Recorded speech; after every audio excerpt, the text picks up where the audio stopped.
Mund të na shpjegoni parametrat për Shqipërinë me një borxh publik më pak se 60% dhe një borxh të jashtëm me 40%.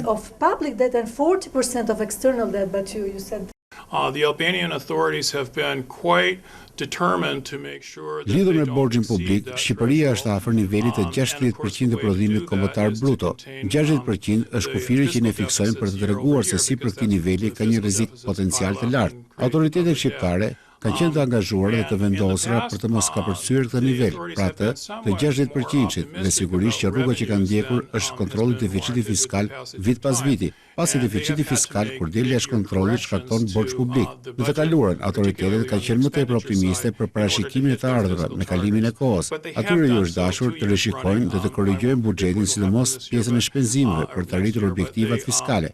Autoritetet shqiptare kanë bërë këtë me seriozitet gjatë këtyre 2 viteve.